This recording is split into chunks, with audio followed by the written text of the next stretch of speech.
السلام علیکم، میں ہوں جواد باقر۔ دو بہت اہم خبریں ہیں جو آپ کو ہلا کر رکھ دیں گی۔ ان دو خبروں کی طرف آتے ہیں، مگر اس سے پہلے آپ کو بتا دوں کہ اب عمران خان مائنس فارمولا پر کام بالکل نہیں ہو رہا، بلکہ اب پی ٹی آئی مائنس فارمولے پر کام جاری ہے، اور یہ سب افواہیں ہیں۔ مطلب پی ٹی آئی کو کل عدم قرار دیا جائے، مگر یہ فارمولا اب کامیاب نہیں ہوگا اور ایسا کرنے بھی نہیں دیا جائے گا، کیونکہ دنیا کی 10ویں بڑی سیاسی پارٹی کو ایسے ختم نہیں کیا جا سکے گا، کیونکہ اب بیرونی طاقتوں کی نظریں پوری طرح سے پاکستان پر لگی ہوئی ہیں کہ پاکستان میں چل کیا رہا ہے۔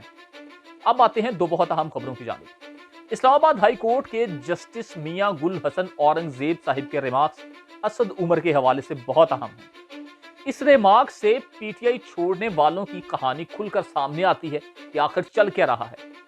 عدالت سے رہائی کا فائدہ 0% ہے، مگر ایک پریس کانفرنس آپ کو رہا کروا دے گی، آپ کی زندگی نارمل ہو جائے گی۔ جسٹس صاحب کے ریمارکس تھے کہ وہ تو آپ کو نہیں چھوڑیں گے جب تک آپ پریس کانفرنس نہیں کریں گے۔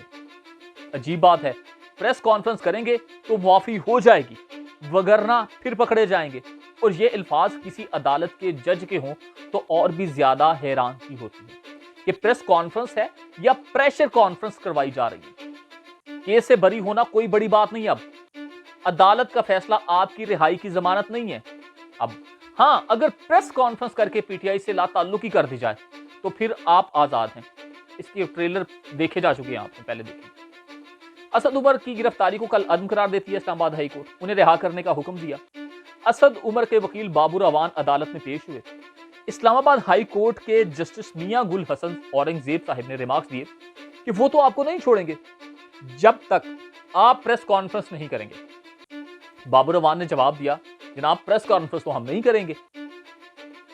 پھر جسٹس صاحب نے کہا کہ اسد عمر کے 2 ٹویٹس ہیں، وہ تو فوراً ڈیلیٹ کروائیں۔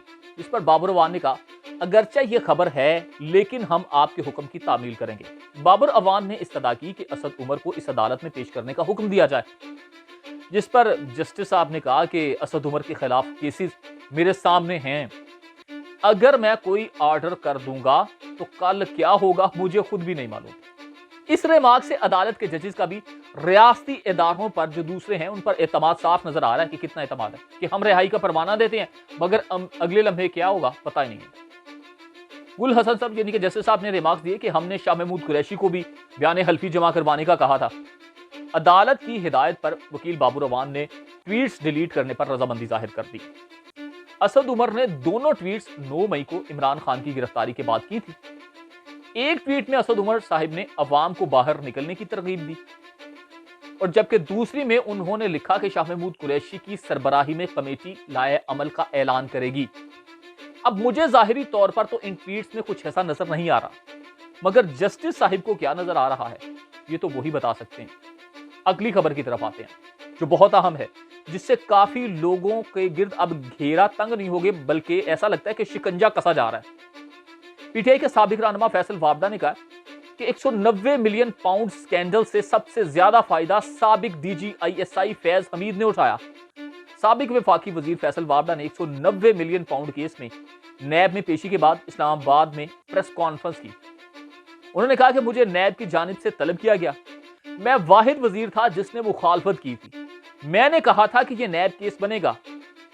انہوں نے کہا کہ اس کیس میں زلفی بخاری، شہزاد اکبر کا نام آ رہا ہے، لیکن ایک شخصیت کو سب بھول گئے جس نے اس سکینڈل سے سب سے زیادہ فائدہ اٹھایا، وہ ہے سابق D G I S I فیض حمید۔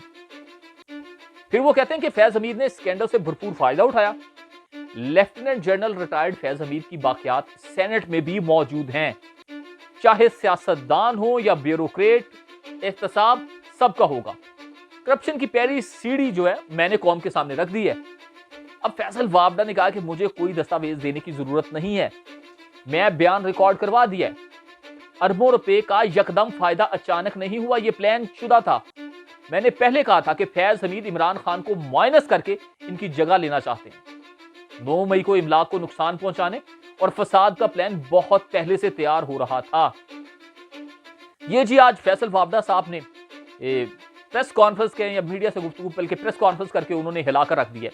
جب وہ پیشی کے بعد آئے ہیں تو انہوں نے تہلکہ خیز انکشافات کر دی ہیں۔ کیا ان کے اس بیان کا نوٹس لے کر ان سے پوچھا جائے گا، عدالت میں بلایا جائے گا یا نیب ان سے پوچھے گی جناب یہ 190 ملین پاؤنڈ کے حوالے سے جو آپ نے سابق D G I S I فیض حمید صاحب کا نام لیا ہے، ان کے بارے میں کیا کیا آپ کے پاس خبریں ہیں، کیا کیا ثبوت ہیں جو آپ نے نام لے دیا ہے؟